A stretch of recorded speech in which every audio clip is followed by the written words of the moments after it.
Buen día, mis hermanos. Bienvenidos a nuestra oración con misionerosdelamordedios.org. Te invito a que, como siempre, te dispongas para la oración, descansando el cuerpo, una posición de espalda recta, sentado o sentada. Trata de que los hombros estén descansados, las mandíbulas también. Que te sientas en esa paz con Dios. Qué bueno que hemos hecho este espacio en nuestro día para Dios. Hacemos un alto en las actividades diarias para dedicarle un tiempo exclusivo a Dios. Te recuerdo, mi hermana, mi hermano, que con Dios es ideal orar todo el día platicar con Él. Aunque estemos trabajando o en actividades en nuestro interior, estar en comunicación con Él cada que nos acordemos, cada que el Espíritu Santo nos inspire. Y mientras más te unes al Espíritu Santo, más te lo vas a escuchar. Vas a darte cuenta que Él te habla. Entonces, llénate de Dios, llénate de la paz de Dios, deja que Él te tome, te ilumine, te haga sentir su presencia. Respira profundo, mi hermanita, mi hermanito, y te voy a invitar una vez más a que estando en presencia de Dios lo llames. Con tu corazón más que con las palabras. Claro, también usamos las palabras, pero llámalo, invítalo con tu corazón. Permanecemos en esa presencia de Dios. Meditamos en su palabra. Es muy importante tomar los pasajes bíblicos y aparte la Biblia moderna, las enseñanzas de los santos, que es cuando Dios nos ha seguido hablando, se sigue revelando. Dios no ha terminado de hablar, ni dejará de revelarse, de hablarnos hasta el final de los tiempos. Dios nos habla. Vamos a escuchar en el capítulo 2 de San Juan, del Evangelio de San Juan, los versículos 13 y siguientes, dejando que Dios nos hable con su palabra y aprendamos de Jesús. Dice así el Evangelio de San Juan. Como ya se acercaba la fiesta de la Pascua de los judíos, Jesús fue a Jerusalén y encontró en el templo a los vendedores de novillos, ovejas y palomas, y a los que estaban sentados en los puestos donde se le cambiaba el dinero a la gente. Vamos a hacer pausa, mis hermanos.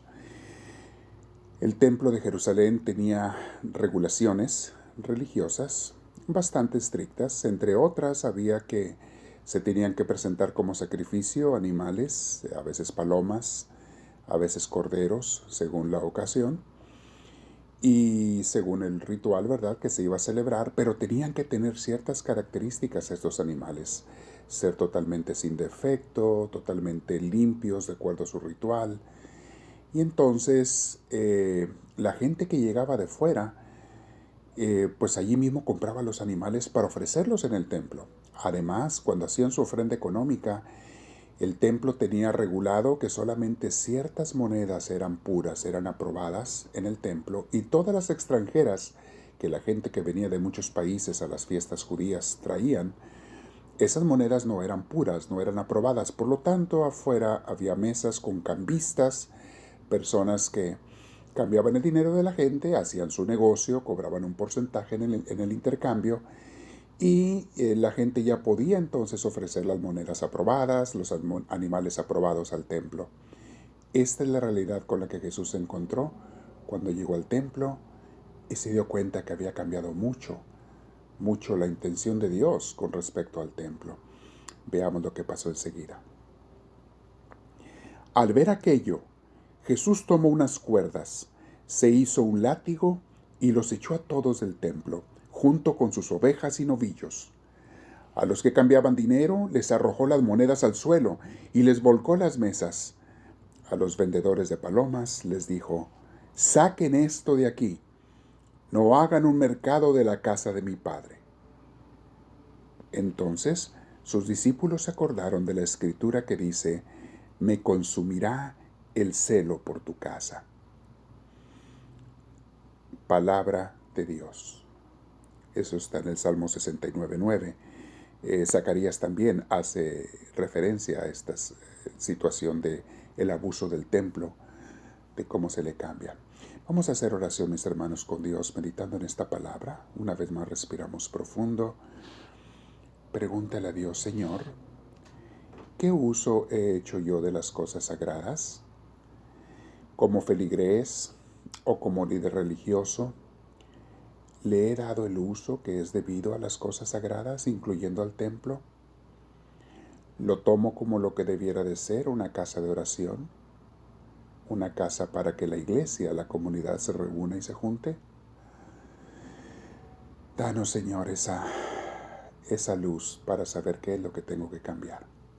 Ahora, mi Jesús, la casa de oración que tú ves en mí es mi propio cuerpo y mi propia alma, mi corazón. Esa es la casa de oración donde, además del templo de material, es el lugar donde te quieres encontrar conmigo. Y hoy, mi Dios, quiero pensar en esa casa que es la que yo puedo limpiarte, la que puedo corregirte, la que puedo mejorarte. ¿Qué trato le doy a tu casa, que es mi cuerpo y mi corazón?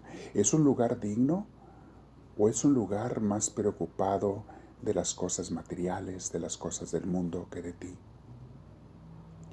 Los judíos, incluyéndoles, empezando por las autoridades religiosas, se habían olvidado de el objetivo principal de sus vidas, de sus ministerios, del templo, que era el facilitar el encuentro con Dios, de las gentes con Dios. Y convirtieron aquello en un negocio. Es algo que a Dios no le gusta. A ti no te gusta, Señor. Pero ¿cuántas veces yo a lo mejor he convertido mi cuerpo en un negocio? Me he preocupado más por las cosas materiales, mi vida en un negocio. ¿O acaso, mi Dios, mi vida está dedicada principalmente a ti? Si así lo es, te doy gracias por ese don, por esa luz que me has dado, por esa sabiduría y fortaleza. Pero si no lo es y faltan partes de mi vida de ser ofrecidas y consagradas a ti, te pido, mi Dios, que me ayudes. Ayúdame, Señor, a tener esa sabiduría, esa luz, esa gracia que tú sabes dar, para que este templo que es mi cuerpo, mi alma, mi corazón, mi mente, sean lugares de verdad de oración, sea una casa de oración, una casa de encuentro contigo, Señor. Que quien reine en mi vida no sean las cosas del mundo, sino tú, Señor. Que sepa entender que la esencia de mi vida eres tú, Señor. El origen, el transcurso y el final de mi vida eres tú, mi Dios. El día de hoy también te pido que me ayudes a vivir cada instante de cada día con paz, con serenidad, con santidad. Pero eso solamente lo lograré si estoy en comunión contigo. Por lo tanto, mi Dios, enséñame a vivir cada momento en comunión contigo. A renunciar a mi ego, a renunciar a mi búsqueda de intereses personales por encima de los tuyos, por encima de mis hermanos. Enséñame, Señor, a tener una paz que tú sabes dar, a tener esa relación contigo, a estar unido, unida a ti en cada momento, mi Dios. Hoy medito, Señor, al meditar en el templo de Jerusalén y lo que a ti te importaba, Jesús, que se respetara. De igual manera te importa que se respete este templo de mi cuerpo, de mi alma, de mi corazón, de mi mente. Tú querías el templo de Jerusalén puro y ofrecido totalmente a Dios en primer lugar. De igual manera quieres mi templo, Señor, que es tu templo, el de mi ser. ¿Cómo lo puedo purificar, Señor? Dame la luz que necesito. Dame esa fortaleza también y humildad necesarias para corregir lo que tenga que ser corregido, para consagrártelo a ti, para ofrecerte mi vida de una manera pura a ti. Me quedo contigo en oración, Señor. Te pido que me hables y te digo con el profeta Samuel: háblame, Señor, que tu siervo te escucha.